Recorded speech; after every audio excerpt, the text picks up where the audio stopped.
Piper pala. Yeah. Then kapag naka-attack mode naman ganito. So isa yun sa cons. Road mode, rain mode, sports mode, at rider mode.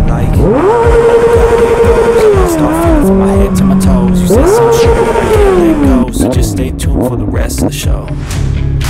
So have you ever felt betrayed? Okay, wala nang bagyo. Makaka-rides na rin tayo. Medyo na ano talaga, natenga talaga kami ng rides dito kay Shark. Dahil nga rin sa ano, yung Siargao namin.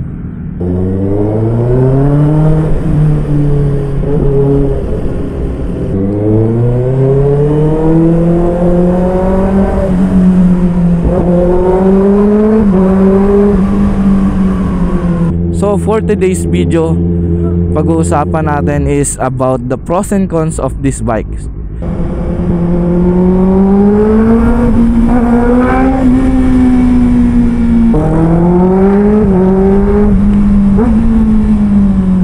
If you are thinking to buy a ZX6R, so sasabihin ko sa inyo kung ano yung mga experience ko dito at kung ano yung mga nakita kong cons and of course the pros. Hindi na natin pag-uusapan yung mga obvious naman. Syempre 400cc. Okay, Lipa. So papunta pala kami ng Lipa. Syempre let's start the pros nitong motor. Syempre unang-unang top 1 sa akin is the engine. So this is the inline 4, kaya yung tunog niya sobrang ganda na. Some of riders na mahilig sa crossplane, sa V-twin, kagaya ng mga R1, magaganda rin naman tunog niyan. Pero dito sa Pilipinas, kung i-average natin, mas marami ang may gusto sa inline 4. So yun ang unang-unang pros sa akin. Inline 4 engine. Isa ito sa nakakapagbigay confidence sa rider. Masarap pakinggan at talagang pag dumaan ka sa mga public road ay mapapalingon sila. Pangalawang pros sa akin is the sporty looks. Bukod sa inline 4 at takaw pansin sa daan, sabayan mo pa ng sporty looks. Dahil na rin nga sa kanyang aggressive looks at riding position na talagang mapapawaw ka pag nakita mo ito sa daanan.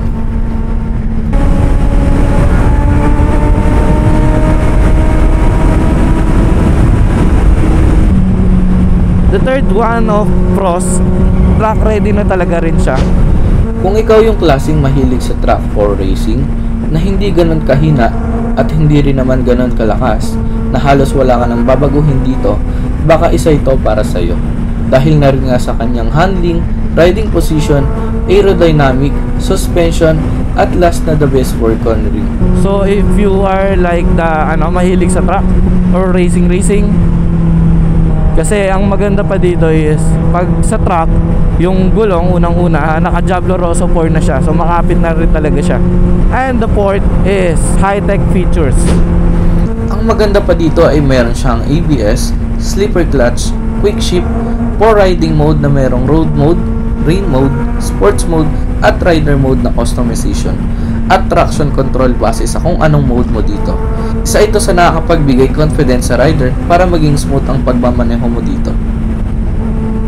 So ito rin yung gusto ko kay ZX6R na 2024 model. Meron na siyang 4 na riding mode: road mode, rain mode, sports mode, at rider mode. Then meron na rin siyang traction control. Depende sa kung ano yung rider mode nyo.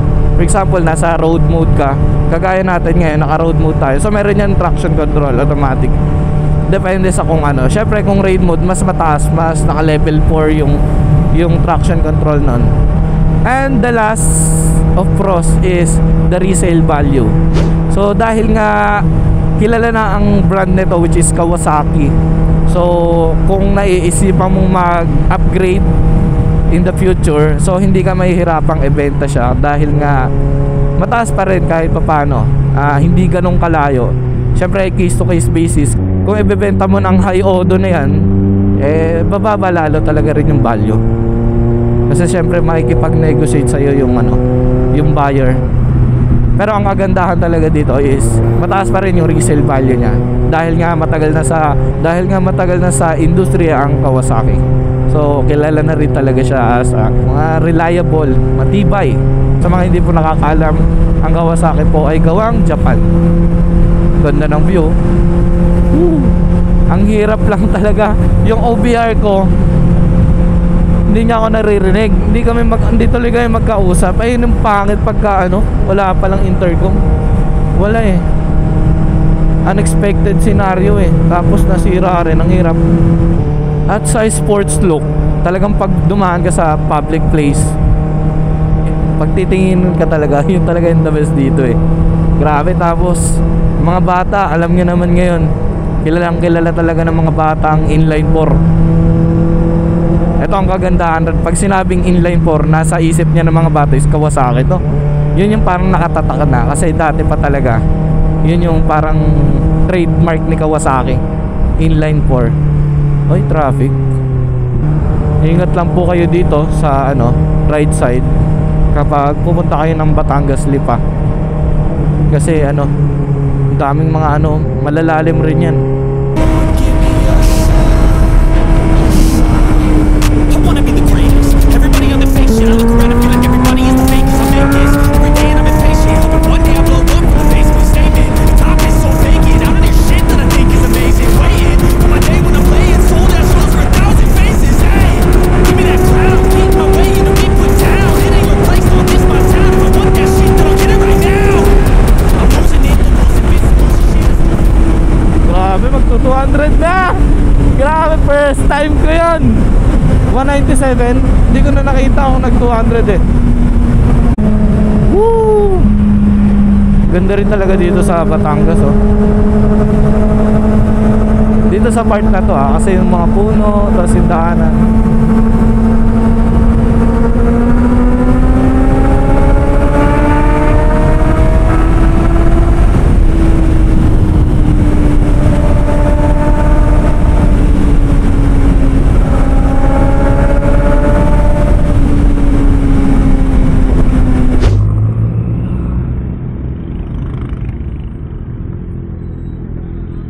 Yep.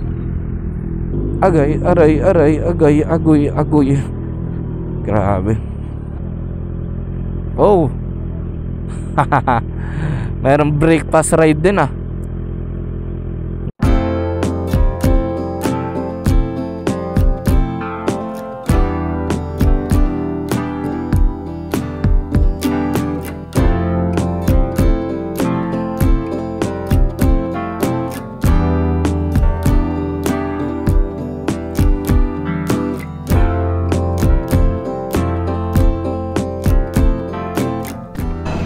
Alright, so dito na kami sa log house at andito na rin ang aming pagkain. So share ko lang yung kakainin namin.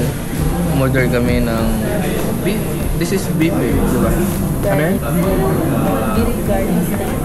Garlic, ah? Garlic steak.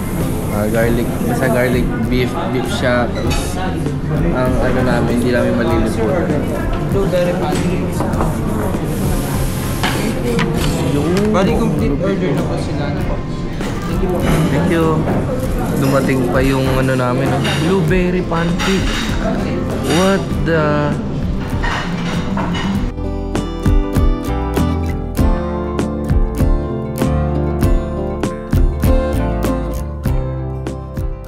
So ayun, tapos na tayo kumain and ang picture. Ang next namin gagawin ay magsisimba. Wala pa rin nahanap. So naghahanap kami kung saan kami magsisimba kasi yung malapit dito yung church, napuntahan na namin yun. Ito kasing rides na to is hindi talaga namin sobrang planado. Sobrang busog, nakakaantok kasi kulang pa sa tulog.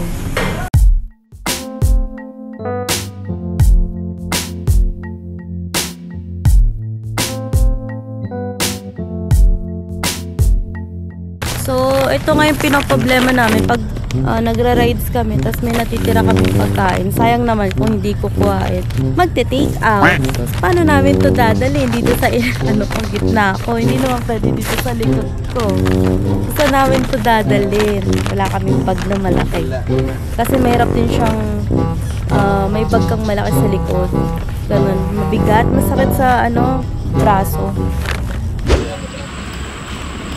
Alright, so ganito po ang aking riding position sa motor na to. So this is super sports kasi mas mababa pa yung ano niya, handle niya. Pag nag-packing position tayo, so ganito yung position ko. Ay, yung Piper pala. Pag nakatayo, ganito siya. Tiptoe ang aking paa, dalawa. Sobrang tingkayat, hindi ko ma-stretch ng sobra yung paa ko dahil nga nakaputs. So, ganito yung position ko. And tignan naman natin kapag may back ride. Tara. So, ganito naman ang aming position kapag relax lang. Then, kapag naka-attack mode naman ganito, masakit sa balakang to pag nag-long ride ka. So, isa yun sa cons ng big bike na to.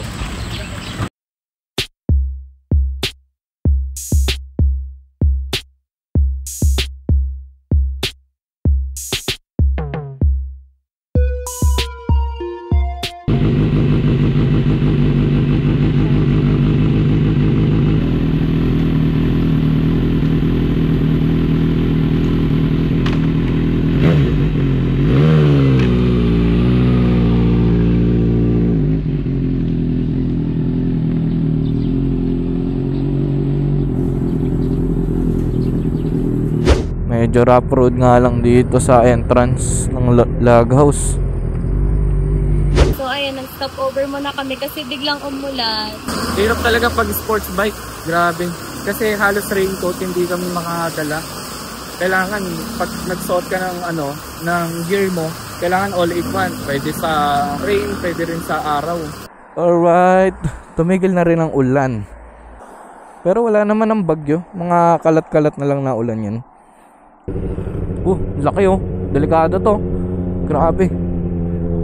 Doble ingat po. Kasi may mga makakadaan dito. So, the first one natin, kagaya na sabi ko kanina, yung riding comfort niya. Ayun nga, hindi siya advisable pang long ride. Dahil nga nakayuko, nakatuwad ang inyong riding position dito. Uy, tama raw oh. Ganda ng color. Gray. Pero the best siya for mga spirit ride. Kung ikaw mahilig ka sa mga mga mabibilis na takbuhan. The best talaga siya. Tsaka ang sarap pakinggan ng tunog. So, yun lang. Hindi siya the best for long ride kasi nga riding position no is sub-sub. Lalo si back ride. Kung mas sub-sub ang driver, mas sub-sub ang back ride.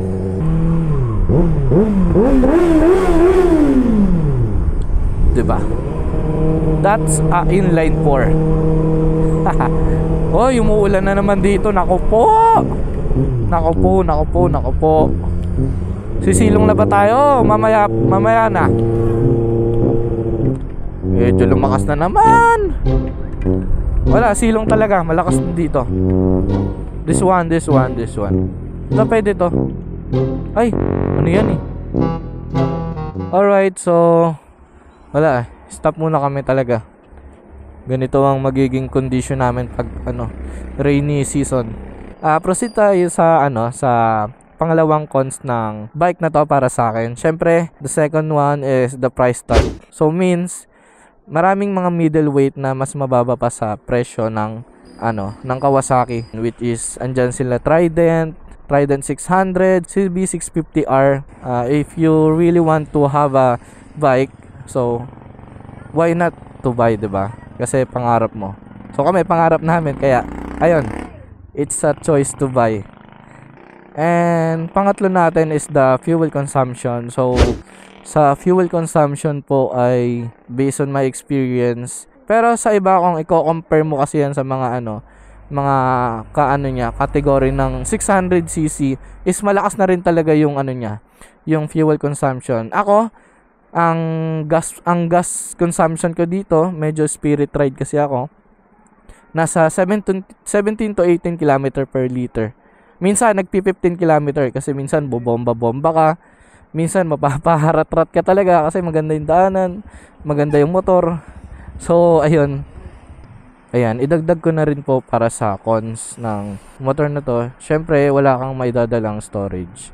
So either na lang kung magdadala ka ng backpack, so ayun, magkakaroon ka ng storage. Pero sa seat niya kasi, yung iba kasing bike merong mga kagaya ng mga automatic Sa Kawasaki po, wala. Sobrang liit niya lang. Ang nilagay ko lang doon is yung papers. Ayun ang isa sa cons din. So, hindi ka makapagdala ng mga raincoat.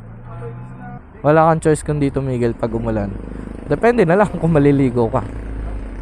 Alright, tumigil na ang ulan at larga na ulit. Ang pang-apat nating cons is the maintenance cost. Actually, ako 50-50 ako dito sa maintenance cost eh. Kasi hindi naman sobrang magastos sa maintenance. Yung oil naman bago ka magpalit ng bago ka mag-change oil, 3,000 km naman yun. So sulit na yun. Isipin mo 3,000 km, 4 na litro, 'di ba? Kapag sa lower CC, 1,000 km, 1 litro na yun, 'di ba?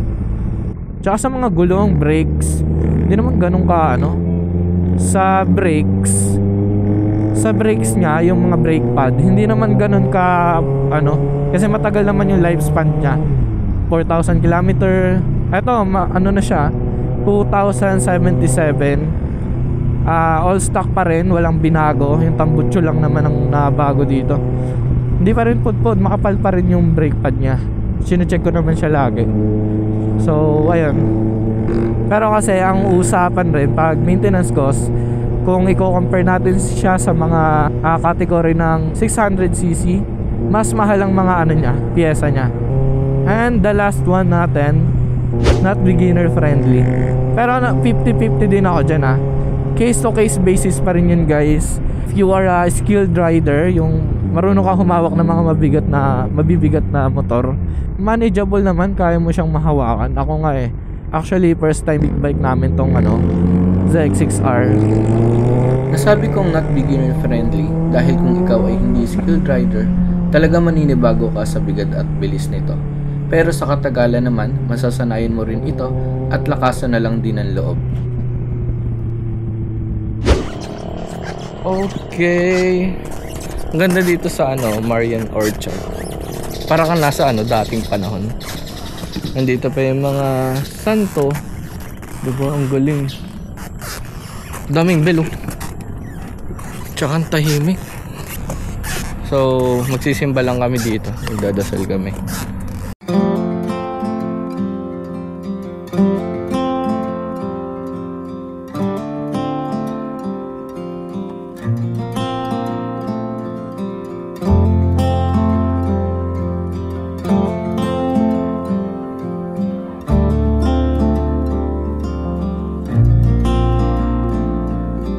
I still recall the first time I saw you.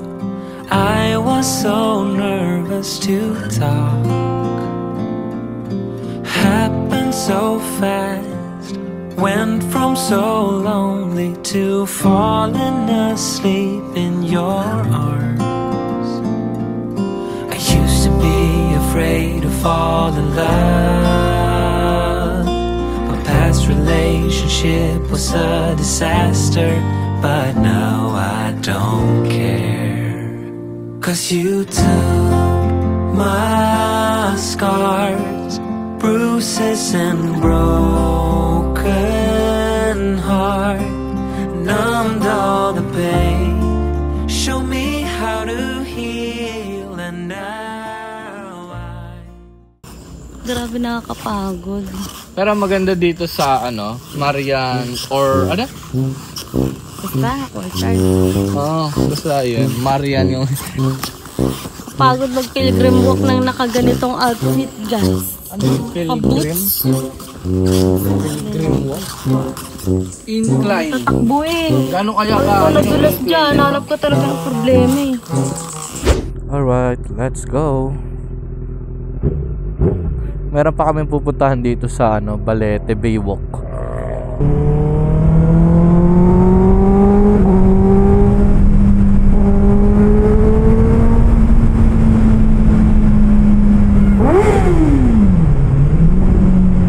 Mga bata.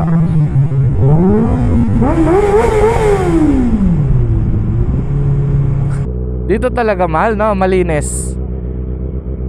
Malinis dito. Ay, may isda, Dami nila.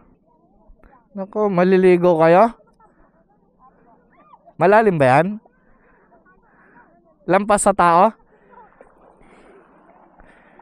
Ay, may bato dun, oh. Uy, sarap maligo dyan, oh. O, ligo na kayo. Pinapainggit kayo ng dalawa, oh.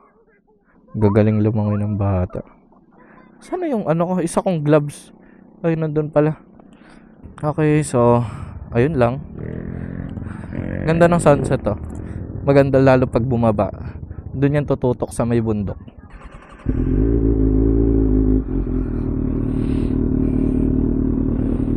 Tara. Na.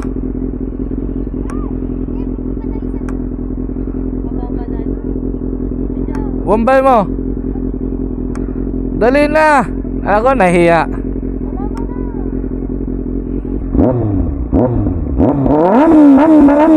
Dali. Nako, nahiya. Nahiya. Bomba, baby. Oh. Yay. Tara. Nako, sayang di bumomba talaga.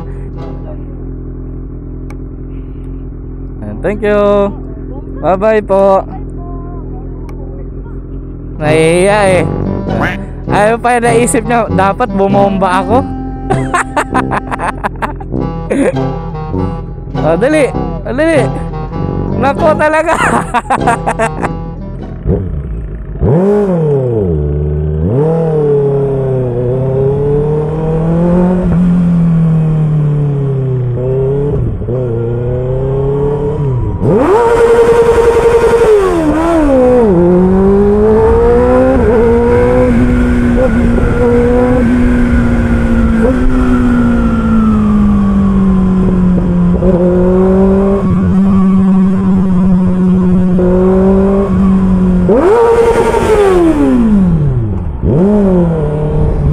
Ay, dito na. Pwede dito. Dito tayo. Na, try natin dito. Ano? Nagpabomba na.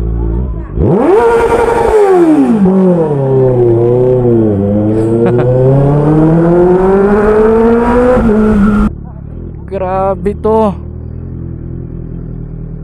Saan mo kami tinuro? Google Map. Hirap din magtiwala kay Google Map eh. Ay. Babomba siguro.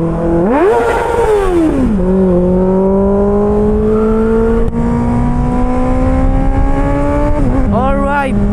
So, OV ano nga. At pauwi na po kami. Medyo ang dami na isingit-singit. Ang dami kasi namin pinuntahan ngayon. About the pros and cons, kung ikaw yung klaseng mahilig sa sports bike tsaka yung mga branded na matagal nang kilala sa industry like the Kawasaki, kung kaya mo naman yung price nito at mahilig ka rin sa mga sports bike at racing, so this is fit for you. Kailangan acceptable ka sa magiging situation mo dito sa bike na to, kasi nga this bike is hindi siya pang long ride at for ano lang rin siya, throttle therapy. And then about the cons is, para sa akin sobrang minimal lang nun, not big deal. Pero ayun nga, based on my experience, binigay ko pa rin sa inyo kung ano yung bad experience ko dito sa motor na to. Magkano na ba bagong latest model ng Z1000 ngayon? Meron mga ibang 1000cc na kaya nang ma-afford yun sa halagang ganon. Meron kasi mga middleweight na kagaya ng sinabi ko sa inyo, Trident. Magaganda rin yung mga motor na yan. CB650R, gustong gusto ko yan, ang macho tignan. But bata pa lang kasi ako, pangarap ko na talaga ng sports bike. At ayun lang po ang vlog natin for today. See you next vlog. Ang pabuhay dito.